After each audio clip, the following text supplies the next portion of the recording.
حضرت ابو ہریرہ رضی اللہ تعالیٰ عنہ نبی صلی اللہ علیہ وسلم سے روایت کرتے ہیں، آپ صلی اللہ علیہ وسلم نے فرمایا، میت قبر کی طرف جاتی ہے تو صالح آدمی کسی قسم کی گھبراہٹ کے بغیر اپنی قبر میں بیٹھ جاتا ہے۔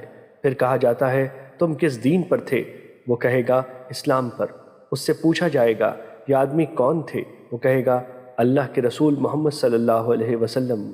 وہ اللہ کی طرف سے معجزات لے کر ہمارے پاس تشریف لائے تو ہم نے ان کی تصدیق کی۔ اس سے پوچھا جائے گا کہ تم نے اللہ کو دیکھا؟ وہ جواب دے گا، کسی کے لیے دنیا میں اللہ کو دیکھنا صحیح و لائق نہیں۔ اس کے بعد اس کے لیے جہنم کی طرف ایک سوراخ کر دیا جاتا ہے تو اس کی طرف دیکھتا ہے، جہنم کے بعض حصے بعض کو کھا رہے ہیں۔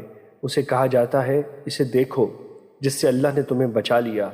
پھر اس کے لیے جنت کی طرف ایک سوراخ کر دیا جاتا ہے تو وہ اس کی اور اس کی نعمتوں کی رونق و خوبصورتی دیکھتا ہے، تو اسے بتایا جاتا ہے کہ یہ تمہارا مسکن ہے، تم یقین پر تھے، اسی پر تم فوت ہوئے اور انشاءاللہ تم اسی پر اٹھائے جاؤ گے۔ پھر برے آدمی کو اس کی قبر میں بٹھایا جائے گا تو وہ بہت گھبرایا سا ہوگا۔ اس سے پوچھا جائے گا، تم کس دین پر تھے؟ تو وہ کہے گا، میں نہیں جانتا۔ پھر اس سے پوچھا جائے گا، یہ شخص کون تھے؟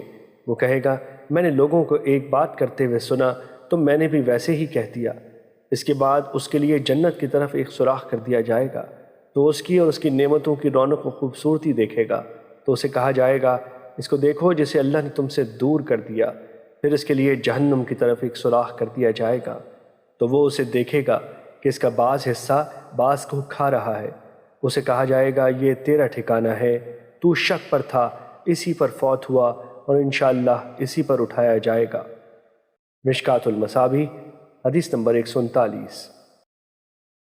حضرت اسماء بنت یزید رضی اللہ تعالیٰ عنہ بیان کرتی ہیں، رسول اللہ صلی اللہ علیہ وسلم میرے گھر میں تھے، آپ نے دجال کا ذکر کیا تو فرمایا، اس سے پہلے 3 قسم کے قحط ہوں گے۔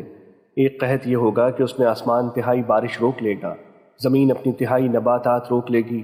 دوسرے میں یہ ہوگا کہ آسمان اپنی 2 تہائی بارش روک لے گا، چوپایوں میں سے کوئی کھر والا باقی بچے گا نہ کوئی کچلی والا، سب ہلاک ہو جائیں گے۔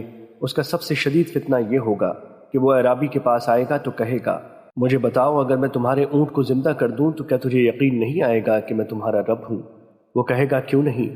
شیطان اس کے لیے اس کے اونٹ کی صورت اختیار کر لے گا تو اس کے تھن بہترین ہو جائیں گے اور اس کی کوہان بہت بڑی ہو جائے گی۔ فرمایا، وہ دجال دوسرے آدمی کے پاس آئے گا جس کا بھائی اور والد وفات پا چکے ہوں گے، تو وہ اسے کہے گا، مجھے بتاؤ اگر میں تمہارے لیے تمہارے والد اور تمہارے بھائی کو زندہ کر دوں تو کیا تجھے یقین نہیں ہوگا کہ میں تمہارا رب ہوں؟ وہ کہے گا، کیوں نہیں؟ شیطان اس کے لیے اس کے والد اور اس کے بھائی کی صورت اختیار کر لے گا۔ حضرت اسماء بیان کرتی ہیں، رسول اللہ صلی اللہ علیہ وسلم اپنی کسی ضرورت کی خاطر تشریف لے گئے، پھر واپس آ گئے اور لوگ آپ کے بیان کردہ فرمان میں فکر و غم کی کیفیت میں تھے۔ بیان کرتی ہیں، آپ نے دروازے کی دہلیز پکڑ کر فرمایا، اسماء کیا حال ہے؟ میں نے عرض کیا، اللہ کے رسول، آپ نے دجال کے ذکر سے ہمارے دل نکال کر رکھ دیے۔ آپ نے فرمایا، اگر وہ زندگی میں نکل آیا تو میں اس کا مقابلہ کروں گا، ورنہ میرا رب ہر مومن پر میرا خلیفہ ہے۔ میں نے عرض کیا، اللہ کے رسول، ہم اپنا آٹا گوندتی ہیں اور روٹی پکا کر ابھی فارغ بھی نہیں ہوتی کہ پھر بھوک لگ جاتی ہے، تو اس روز مومنوں کی کیا حالت ہوگی؟ فرمایا، تسبیح و تقدیس جو آسمان والوں کے لیے کافی ہوتی ہے وہی ان کے لیے کافی ہوگی۔ مشکوٰۃ المصابیح حدیث نمبر 5491۔